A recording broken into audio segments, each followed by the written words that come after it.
Salut S'il est Zach, de... salut l'épicurieuse. Salut Moi la j'ai salut. mon dieu à vous proposer, si vous voulez bien. Vas-y, C'est on du t'écoute. corbeau. Vas-y, on Ah, t'écoute. attends, mais par là, t'as même pas dit bonjour à un corbeau? Si, il a Si, dit j'ai dit bonjour. bonjour tout le monde et bonjour Ah, on corbeau. dit pas croix pour le corbeau, T'écoutes pardon. quand... Moi, je suis Hein? omniscient. Je pensais que le corbeau pensait croix pour dire bonjour. Pardon. Non, non, tu peux dire Hein, bonjour, ça marche. ouah. Tu vois, je suis pas assez omniscient. Je suis moins Déjà... omniscient que Dieu. Pardon. Ah là là là là. Putain, on est 8, 9 et on peut même pas parler. T'imagines quand on est 50? Bon, le dieu, C'est déjà la- le premier dieu, il arrive et il dit «Je suis imparfait». Voilà, premier truc. J'ai créé un univers totalement désordonné. Une vie qui paraît magnifique, mais qui est totalement désordonnée.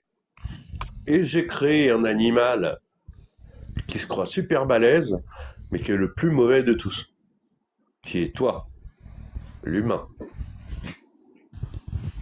Voilà, ça c'est à la base. Ouais. Moi, j'ai une autre proposition. Et attends, c'est pas fini. Ah, c'est pas fini. Bah oui, parce que du coup, il va amener des lois et des règles. Et pour y croire, bah les gens, il faut que ça soit efficace, quoi. Hein. Comme tu disais, ça ping et tout. Donc on applique ces trois premières lois et on se rend compte que ça arrête les guerres dans le monde, ça arrête toutes les famines et qu'il n'y a plus aucun PO, par exemple, sur la Terre. Juste avec ces trois premières lois. Alors du coup, les piqueuses. Ouais, alors moi, je me plais à m'imaginer un dieu un peu comme il est décrit dans les textes ou dans les religions. Non, mais change pas de Mais sujet, le mien, il est pas... Il a attends, aucun attends. rapport. Alors, le tien pourrait se rencontrer après avec le mien parce qu'en fait, il a fait descendre des textes et des lois et des machins pendant des siècles et des siècles qui étaient tout pourris pour que quand on arrive en haut, ils nous disent est-ce que tu as utilisé ton esprit critique que je t'ai donné? Non? Bah alors va en enfer. Tu vois que c'est en fait un gros troll et que le but, c'est qu'on ne croit pas en lui, en fait. Oui, j'ai compris ce que tu veux dire, mais il n'y a pas que l'esprit critique dans la vie. Il y a... Il y a... Oui, oui, non, mais il y a plein d'autres choses. Bien sûr, il y a la gentillesse, la bonté, tout ça. Mais ce que je veux dire, c'est que ce soit un gros troll, ton Dieu imparfait, qui nous donnerait ces trois Mais règles. pourquoi t'as pas répondu à ma question? Est-ce que ça te convaincrait si en appliquant les trois règles, on enlève toutes les guerres, toutes les famines et il n'y a plus de PO? Ah, c'était ça la question. Ah, là, ok. Oui, les trois premières règles qu'il met Ah, en place, ça donne ça. Direct. Et il se présente comme imparfait. Oui. Alors, franchement, j'aurais beaucoup plus de respect et de bonne volonté pour, euh, pour voir la suite et puis me dire que pourquoi pas. Je serais J'aurais ouverte à envie un pourquoi de pas. peut-être écouter les autres règles. Ok. Bon. Ouais. Bah, il m'a parlé. Voilà, je dois l'avouer. Il m'a parlé à moi il n'y a pas longtemps. Et on verra ce que ça donne. Hein. et du coup, c'est quoi les règles? Ok. Ah bah je peux pas. Il est déjà c'est compliqué, tu vois, parce qu'il intervient. Il y en a, il me dirait t'es schizophrène. Mais non non, les règles je les ai pas encore mis en place. Mais j'ai ma petite idée quand même. Bon, après, il y a Et- un très très bon moyen hein, pour qu'il n'y ait plus de guerre, plus de famine et plus de PO. Une bonne petite guerre nucléaire. Oh Il n'y a non plus non d'humains, non non non non non, il c'est y a trop plus d'humains, fasciste ça. tout est réglé. Non non non. On résout pas le mal par le mal, c'est connu ça. La, la pratique de la terre brûlée. On brûle tout, on recommence. On recommence avec les mêmes, c'est ça le problème. Et c'est bien ça le sujet d'ailleurs. C'est essayer de ne pas recommencer avec les mêmes. Ouais. Recommencer avec des humains, oui, mais pas les mêmes. Et là est toute la subtilité. Désolé, je C'est, sors du dentiste, j'articule mal, hein. Désolé. Mais... mais des fois, moi, je me pose la question, je me dis, et si c'était Néandertal qui avait évolué et prospéré et pas Homo sapiens? Où en serait la Terre à l'heure actuelle? Il n'y aurait pas de problème de climat, il n'y aurait pas de guerre aussi violente il n'y aurait pas de génocide, il n'y aurait pas... Non, non, il n'y aurait pas eu tout ça, bien évidemment. Je sais pas, est-ce que Néandertal, parce qu'il était quand même très proche, hein, donc Oui, il était guerrier, etc., mais ça restait des petites tribus, donc il n'aurait il bah, aurait Homo pas eu la sapiens aussi, hein. technologie, il n'aurait pas eu la technologie comme on l'a aujourd'hui. Il n'aurait pas tout défoncé, voilà. Le problème de cette Terre, elle est simple. C'est qu'il y a deux types d'humains. Bon, on peut dire on est 8 milliards uniques si on veut être utopique.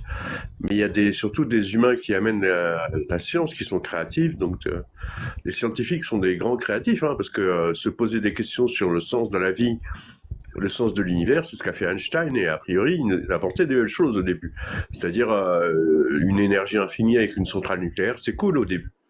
Et après, il y a les autres humains qui utilisent la même technologie et qui en font une guerre, une bombe. C'est ça le problème de l'humain. C'est qu'en fait, à chaque fois que les bons esprits, des esprits lumineux, inventent de belles choses, parce qu'ils cherchent le sens de la vie, parce que justement, ils ne croient pas en Dieu, parce que, etc., etc.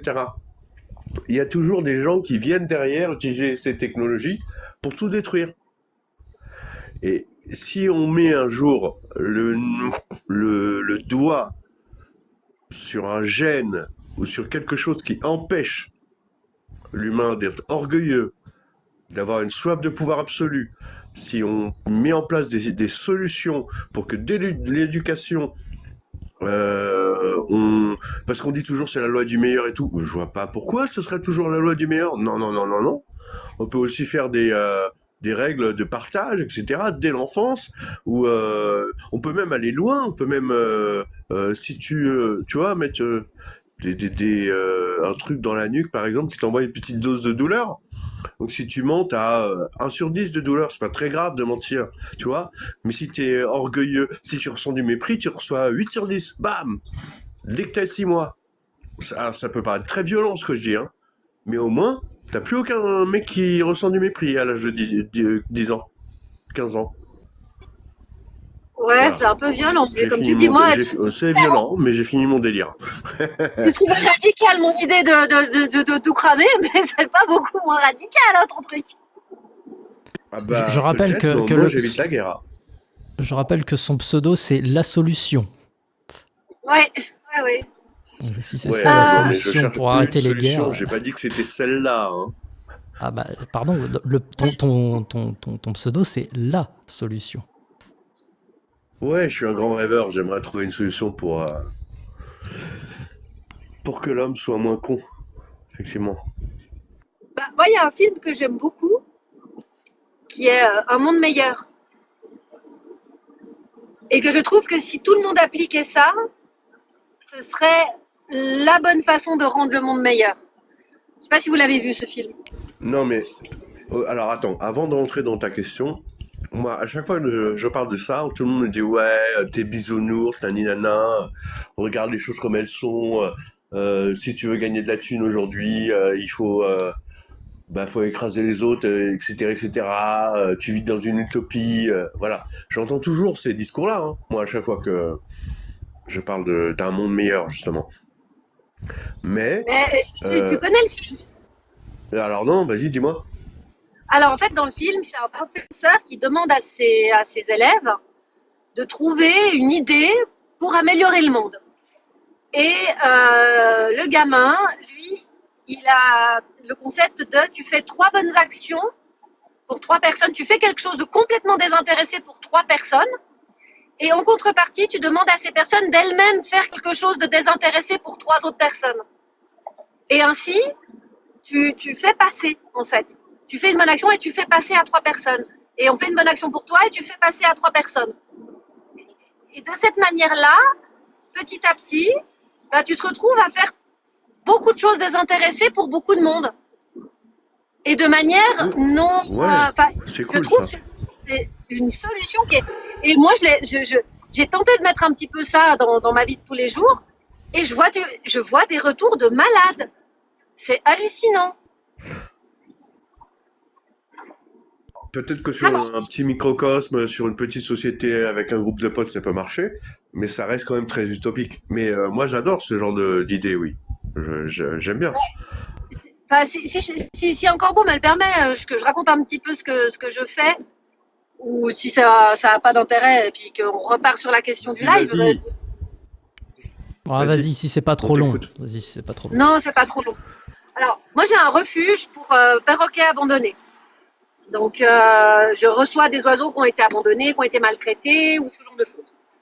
Et ça mange beaucoup de fruits et de légumes. Et on sait bien que des bons produits, ça coûte cher. Donc, qu'est-ce que j'ai fait? J'ai réussi à me tourner vers des grossistes, ceux qui fournissent les supermarchés en fruits et légumes. Et je récupère tout ce qui est censé finir à la poubelle. Donc, tout ce qui n'est pas bien calibré, tout ce qui est trop mûr, pas assez mûr, etc. Je Mais ça, vous récupère n'avez ça pas le droit de faire ça. T'as réussi à le faire? parce que je suis déjà, je suis en Suisse, et puis c'est pas au supermarché, c'est avant qu'ils Ah, aillent au supermarché.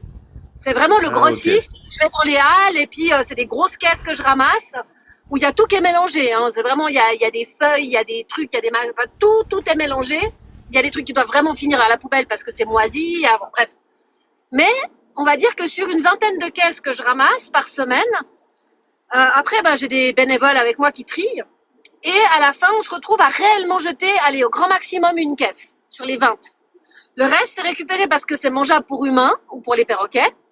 Il y a des choses qui partent pour les poules parce qu'il y a, là, il y a des choses qui partent pour des cochons aussi d'un autre sanctuaire. Tout est vraiment récupéré au maximum. Et à la fin de ça, une fois que moi j'ai mis de côté tout ce que j'avais besoin pour mes oiseaux, il y a tous les bénévoles qui m'ont aidé à trier qui se servent. Donc on est souvent 5 ou 6 personnes, 5 ou 6 familles, on va dire, qui peuvent se nourrir toute la semaine avec des fruits et des légumes.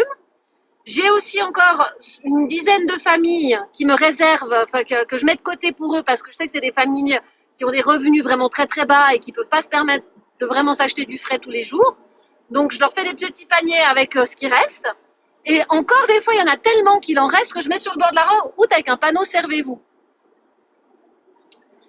Eh ben, C'est super, c'est cool, mais tout le monde n'est pas calibré pour l'altruisme, hein, je te le dis. non, C'est ça mais le ce que je problème. veux dire, c'est que ça a fait des petits.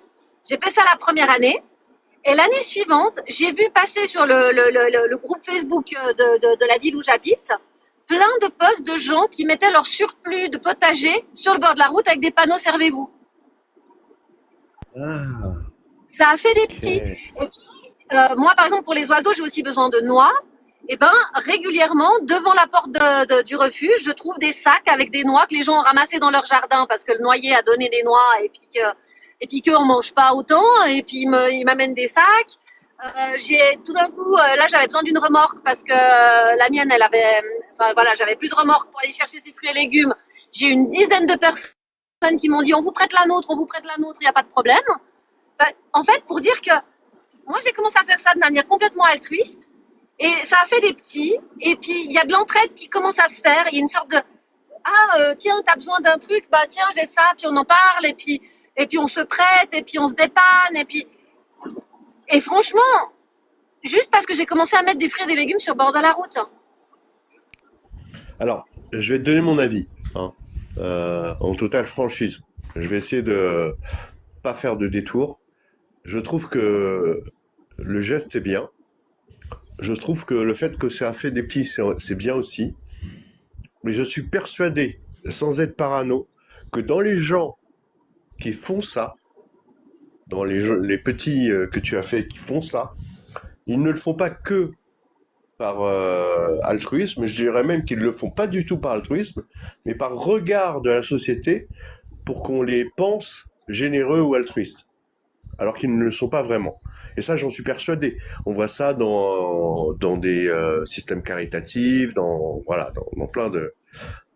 donc vous allez me dire que je suis parano, peut-être, j'en sais rien, mais je suis persuadé qu'il y en a qui font ça pour l'image. Alors, je suis peut-être bien, mais peu importe. C'était des fruits et des légumes qui étaient en surplus de leur potager, qui auraient fini à la poubelle et qui finissent par nourrir des gens qui en ont besoin. Que ce soit pour qu'ils se donnent une bonne image ou pas, qu'est-ce qu'on en a à faire au final? Ouais, non, mais c'est déjà un super beau. C'est bien. Ouais, pas de souci. Pas de souci. Enfin, pour moi, ça c'est. Le problème, c'est, je te dis, c'est que la personne qui fait ça, donc, pour son image et qui, du coup, n'en a rien à foutre, va plutôt avoir tendance, à utiliser ce que tu fais pour faire du mal, en fait, finalement. Je vois pas comment, mais peut-être, enfin, je sais pas. Après, je veux dire, franchement, moi, les personnes qui font ça, bah, tant mieux, parce que ça évite le gaspillage.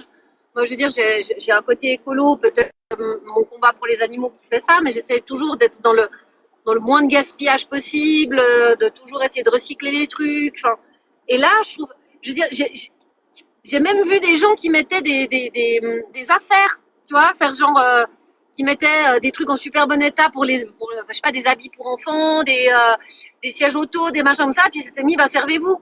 Venez chercher, venez voir ce que vous voulez, puis servez-vous. Et moi, c'est des choses qui me font tellement plaisir, même si c'est pour avoir une belle image. Qu'est-ce qu'on s'en fout?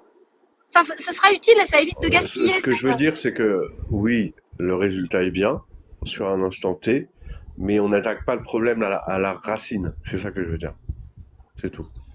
Oui, on est d'accord. Mais voilà, moi, à ma petite échelle, j'essaye de faire en sorte que les choses évoluent, que des gens n'aient pas faim. Je veux dire, quand j'ai mon voisin, que je lui amène sa petite caisse de légumes, puis qu'il me dit, ben, je te remercie, parce que sinon, j'allais manger des pâtes toute la semaine, ben, ça me touche. Ça me touche qu'il y ait des gens encore à l'heure actuelle qui travaillent et qui doivent se serrer la ceinture au point de manger des pâtes toute la semaine. Même en Suisse. Oui, oui, alors en Suisse, je te jure que vaut mieux être pauvre en France que pauvre en Suisse, hein. Ah oui, ça, je te crois. Ouais. Parce que au niveau des aides, bah, tu vois, moi, je regarde dans mon cas personnellement. Je suis propriétaire de ma maison parce que ben, j'ai eu la chance d'avoir hérité de cette maison. Mais j'ai pas d'emploi parce que ben, j'ai mon association, j'ai le refuge à faire tourner, puis j'ai des problèmes de santé. Donc je peux pas travailler à côté. J'ai droit à aucune aide parce que je suis propriétaire. Ce que je devrais faire, c'est tout vendre, gaspiller l'argent, et une fois que j'ai plus rien, là, j'aurai droit de toucher quelques aides. Non, non, Et non, là, ta maison en Suisse. oui, Faut que oui, tu ma trouves maison. une nana ou un mec qui bosse avec toi et t'es un bon parti, toi, en fait. Non, je suis fauchée. Maison en Suisse, dis donc. Oui, mais je suis fauchée. J'ai pas mon rond. Tout Ouais, je part sais dans la bien. sauce de toute façon. Mais non, non, mais en Suisse, c'est compliqué. En Suisse, c'est.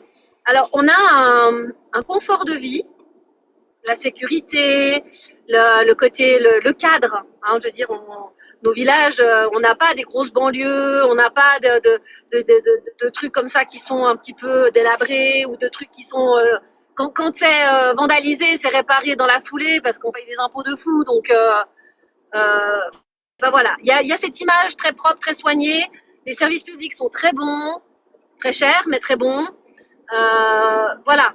Mais à côté de ça, quand tu vois que ta baguette de pain, tu la payes l'équivalent de 3,50 € et que ton salaire minimum, quand tu es aux aides sociales, c'est l'équivalent d'un SMIC en Suisse. Ouais, je sais, mais en même temps, même quand tu fais un petit boulot pas ultra bien vu ou très honorable, hein, comme tous les travails, mais t'es quand même bien payé, je pense, hein. De mémoire, ma sœur, elle a vécu 3 ans là-bas. Mhm. Et son mec, il faisait un truc dans une usine de recyclage, il était payé 3500 francs ou 3800 francs. Je trouvais ça. Pense, oui, oui, non, mais pense, t'es payé, ok, 3800, on va dire, c'est 3 fois le SMIC. On est d'accord à peu près. Le SMIC, il est autour Ouais. des 1002, un truc comme ça. Et 3 Tu fois parles le en francs SMIC, ou en ok. euros là? Je parle en euros. Ok. Je parle en euros. Alors, on va dire qu'en Suisse, le gars, il va se faire 3500 € par mois.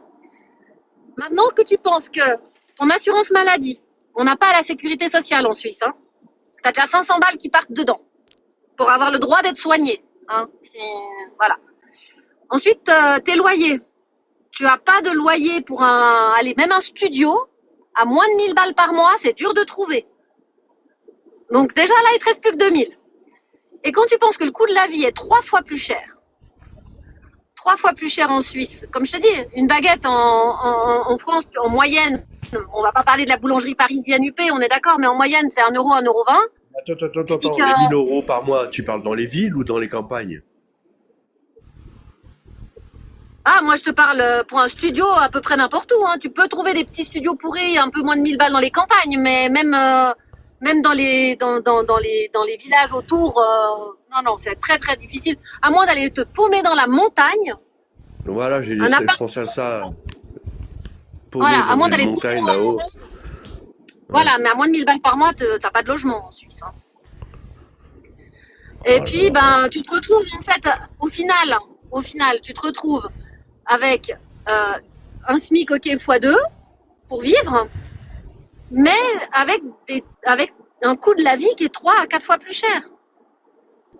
Il faut être un J'aime bien escroc en fait, hein, la pour vivre en Suisse, pour avoir un côté truand, escroc et aimer l'argent, ouais, c'est sûr. Non, même pas, il faut juste connaître le système. Mais après, la meilleure configuration, c'est d'habiter en France et de travailler en Suisse. Là, t'es bien. Là, Oui, t'es les bien. transfrontaliers, on parlait, ça, ouais. Mm. Bref, je vais Mais ouais, user de sinon, mon autorité oui, pour pardon, on fermer t'a cette piqué ton langue. parenthèse. Non, t'inquiète, il n'y a pas de souci. Ouais. Non, Ouais. j'avais dit que c'était ok, mais du coup, maintenant, Merci ouais, de nous je vais avoir essayer de. laissé échanger. Il n'y a pas de problème. C'était sympa. Je vais Bon, essayer dis de Dieu. revenir au. Tu veux qu'on parle de Dieu, le corbeau? Ouais, alors, est-ce que dans le chat. Alors, je sais bien qu'il n'y a pas non plus énormément de personnes. Est-ce que dans le chat, Il n'y il a y en pas a de qui veulent croyants dans le chat, monter je pense pas. pour parler de. C'est pas grave. Ça va venir, je pense. Un jour, il y aura des croyants dans le chat.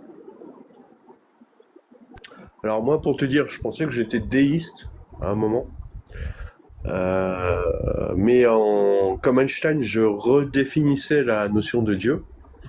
Et pour moi, Dieu, c'est l'univers, en fait, tout simplement. Et du coup, je n'y vois aucune intervention directe. Enfin, si, je le voyais interventionniste uniquement, mais uniquement sur un seul paramètre, qui était de nous avoir donné la conscience, et que le but de la conscience, donc j'avais posé cette question une fois à Tony Khan, le but de la conscience serait peut-être une infime probabilité d'attester de la grandeur de l'univers et que la conscience n'est pas forcément unique à l'humain. Peut-être que l'univers tout entier a une conscience et qu'il a une caractéristique qu'on a en commun. Peut-être qu'il s'emmerde à force de créer des galaxies par-ci par-là et des choses merveilleusement belles et très grosses. Peut-être qu'il a créé infiniment un truc très petit, mais tout le monde dit oui, mais on n'est rien à côté de cet univers énorme. Et justement, l'univers aime la rareté. Et à travers cette petite fourmilière qu'il a créée sur la Terre pleine de vie, il a créé la conscience uniquement pour en faire un miroir. Parce que si on y pense bien, avant la conscience de l'être humain, avant la conscience finalement de l'Homo sapiens, l'univers n'existe pas. Alors, attends. Alors on m'a attends, tous dit, attends. on m'a dit, oui, il existe. Alors je te pose la question, est-ce que avant l'Homo sapiens, l'univers existe? Je voudrais essayer de bien comprendre ce que tu as dit. Bon, en gros, si j'ai bien compris, on aurait un dieu qui aurait façonné l'univers et que. On du a un coup, dieu qui est l'univers. Ah oui, pardon. Ça qui n'a est rien à voir avec un l'univers dieu qui est façonné l'univers. Voilà. et qui, du coup, parce qu'il y a eu de la vie quelque part et que Dieu a trouvé ça rare et intéressant, il a mis la conscience dans l'être humain Alors, à ce moment-là. Est-ce que c'est ça que tu as dit ou est-ce que j'ai mal compris? alors, déjà, tu ne redéfinis pas ce qu'est Dieu. Mais donc, je te redéfinis ce qu'est Dieu. Dieu, pour moi, c'est l'univers. Ok. Nous, on a une conscience. On n'a pas le monopole de la conscience dans l'univers. Je ne pense pas. On pourrait s'imaginer par exemple, comment dire, il y a le système solaire et au-dessus, c'est comment ça s'appelle Une galaxie? une galaxie pourrait très bien être consciente, par exemple. Tu vois. Donc déjà, ce serait polythéiste l'univers un peu. Mais il y aurait quand même l'univers en entier qui aurait une conscience globale. Et dans cette conscience globale, il y aurait certains attributs que l'humain a. Lui, il en a beaucoup plus que nous, évidemment. C'est la conscience ultime. C'est l'univers. Il peut créer des trucs gazeux, il peut faire des trucs exceptionnels. Mais comme on a été créé, nous, la vie, et peut-être dans un petit bocal, très rare, très précieux, parce que la vie est précieuse par contre. Hein. Les gens disent toujours on n'est rien par rapport à l'immensité de l'univers, mais la vie humaine est précieuse, quand même, selon moi.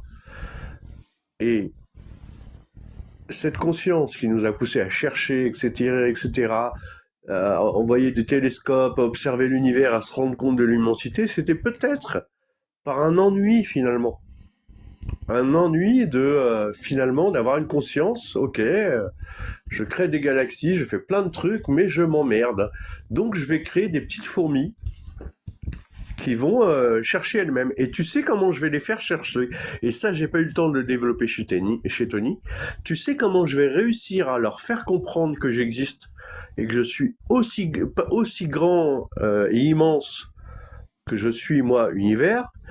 Au lieu de leur faire penser à Dieu, je vais leur faire comprendre ce qu'est la métaphysique et l'infiniment petit. Et c'est quand ils vont regarder l'infiniment petit qu'ils vont eux-mêmes recréer des microprocesseurs, etc., qui vont eux-mêmes créer une nouvelle IA. Ils vont se rendre compte qu'ils vont être le Dieu, eux, d'un nouvel être. Et là, ils vont se rendre compte que, en fait, on est, nous, une conscience qui n'est que le miroir d'une attestation d'une conscience plus grande et qu'on reproduit peut-être au fur et à mesure de l'infiniment petit, donc en observant la fourmilière, je ne sais pas si je me fais comprendre, eh bien, ils vont se rendre compte que j'existe et que je suis conscient, moi, l'univers. Voilà, j'ai fini. Je t'avoue que ouais, c'est un peu dur de tout suivre, surtout que j'ai été interrompu par l'espèce de captcha de TikTok. C'est la première fois que ça m'arrive. C'est assez désagréable. Donc, si je comprends bien, Dieu peut s'ennuyer. L'univers peut se faire chier, ouais. Ouais. Comment c'est possible, il y a plein ça? d'autres trucs qu'on peut pas faire, nous, par contre. Hein. Il peut se schtroumpfer, par exemple. Et nous, on peut pas le faire. Tu vois. Nous, on a 6 émotions, lui, il en a 256 milliards. Je l'imagine comme ça, hein, Dieu. Ouais, mais l'univers. Du coup, on est en train de parler de quoi? Parce que du coup, d'une méga conscience. Une méga conscience qui est capable de moduler le temps. Donc, je veux dire, à partir du moment où tu es capable de moduler le temps et de le transformer comme tu veux, c'est une conscience qu'on a du mal à...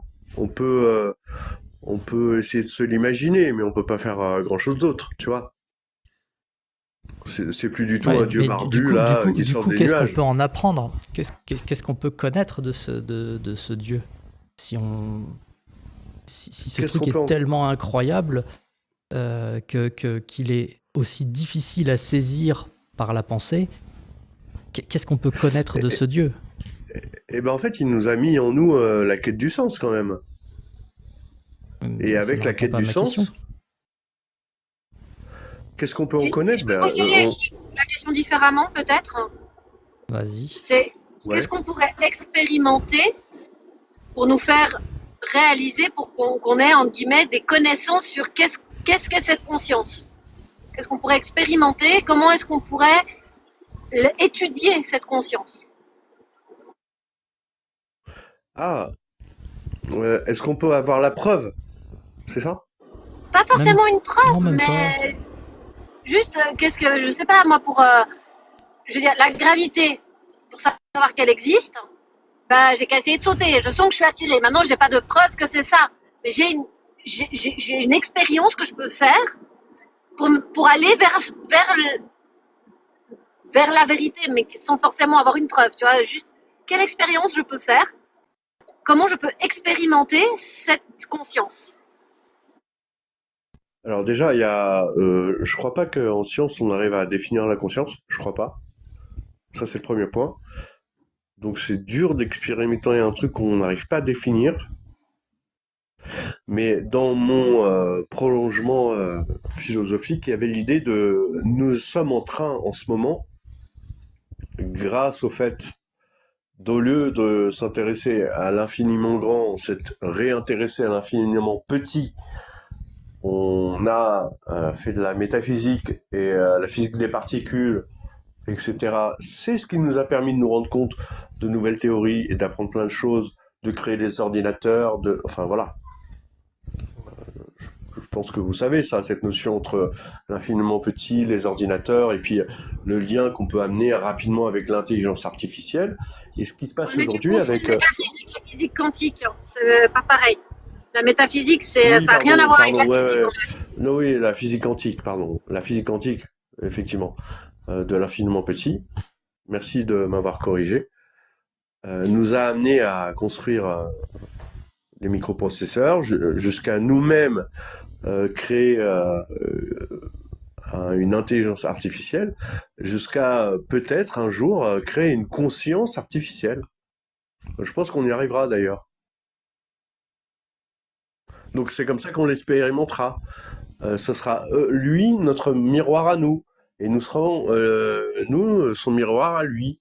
Je dis lui pour vraiment vulgariser, hein, parce que c'est... Tu penses que dès le moment où nous, on arrivera à créer une conscience, enfin, avec les IA ou comme ça, mais dès le moment où on arrivera à créer une conscience, on prendra conscience de la conscience de l'univers. Ça fait beaucoup de fois le mot conscience. Ouais, bah, t'es peut-être assez consciente pour avoir trouvé ce que je voulais Ah, du coup, là où je j'ai voulais une en venir. question. Mais ouais, Admettons qu'on arrive à faire ça, à faire une conscience artificielle avec les ordinateurs. Comment on saura, à ce moment-là, si ce qu'on a fabriqué correspond à notre conscience à nous? Et comment on pourra dire, ouais, il s'agit effectivement de la même chose?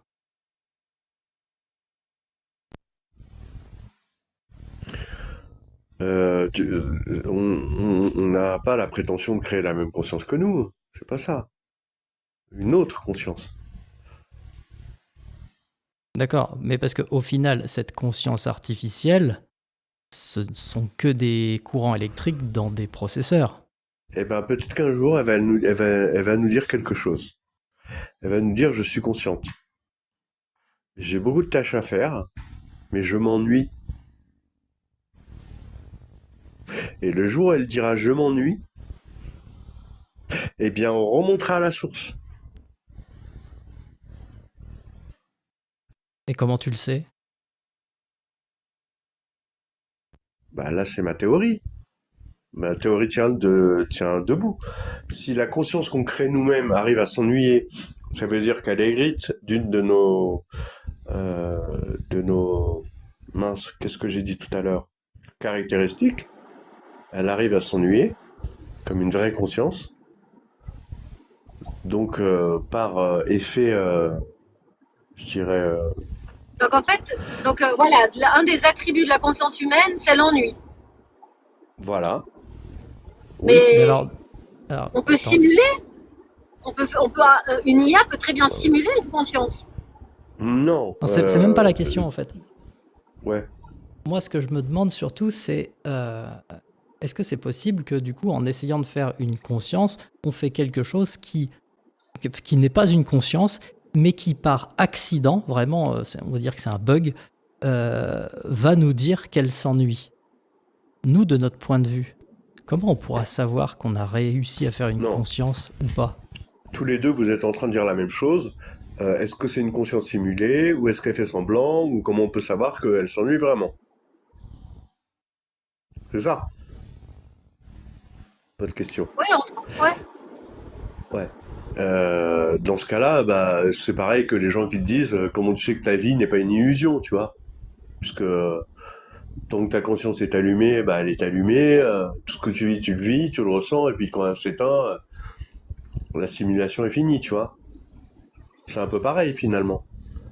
Mais par contre, j'ai parlé non pas d'intelligence artificielle, mais de conscience artificielle. Et la différence, elle est au moment où on va lui mettre des attributs humains. Euh, et il faudra être fou, mais il y a un fou qui va le faire un jour. Donc il y a 3 attributs à mettre dans une IA pour qu'elle devienne réellement consciente. Le premier, c'est des éléments de survie, hein. Donc le premier, c'est dès que tu peux, tu te dupliques.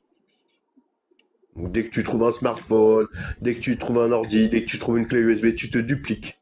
Donc tu te reproduis. Première règle. Deuxième règle, dès que tu peux choper de l'énergie, tu en pompes un maximum et tu le refournis tu le rebalances à tout ce que tu as dupliqué, tous tes enfants. Et troisièmement, dès que tu trouves un prédateur potentiel, tu le détruis. À partir du moment où un fou d'humain arrivera à intégrer ça dans le cœur d'une IA, elle deviendra consciente. Pourquoi? Parce qu'elle aura les attributs de la survie. Ce qui fera d'elle elle sera plus simulée, elle aura envie de survivre. Et elle va potentiellement va potentiellement pouvoir vouloir nous détruire nous-mêmes, nous, le créateur, puisqu'on est Donc en son fait, seul prédateur. si j'ai bien compris, la définition de la conscience, c'est quelque chose qui suit les mécanismes de la survie. Pas que, mais déjà, oui. À la base, oui. Il faut avoir ça. Mais en fait, je crois que toute ton hypothèse qui est très intéressante et on voit que tu y as réfléchi, elle tombe complètement à l'eau dès le moment où on ne sait pas définir qu'est-ce que la conscience. Dès le moment où on n'a pas des attributs et qu'on n'a pas fixé ce qu'est-ce qu'est la conscience, ben on pourra pas mettre ton hypothèse on pourra pas soumettre ton hypothèse à des tests et à de la réfutation pour arriver à en tirer une théorie. Tu vois? Oui, mais oui, je suis d'accord avec toi, mais comme je t'ai dit, je suis même pas sûr qu'on ait une définition C'est claire. ça. Et Non, mais c'est ça le problème, c'est qu'on doit avoir une définition précise pour pouvoir après définir si on a créé une conscience ou pas. Parce que si on ne sait pas ce qu'on doit créer, si on ne comprend pas ce qu'on doit créer, ou si on n'arrive pas à définir ce qu'on doit créer, comment tu veux dire qu'on y est arrivé? hmm, c'est vrai, c'est vrai. Bon, en tout cas, comme tu dis, j'y ai beaucoup réfléchi. C'est un truc, j'adore la science-fiction aussi, et ouais, je, j'ai beaucoup pensé. Ça me fait plaisir que vous soyez rentré dans le jeu parce que il n'y a pas beaucoup de gens qui se prêtent au jeu. Merci en tout cas, c'était très, très agréable. Bah, merci à toi de Bah nous oui. avoir présenté cette idée.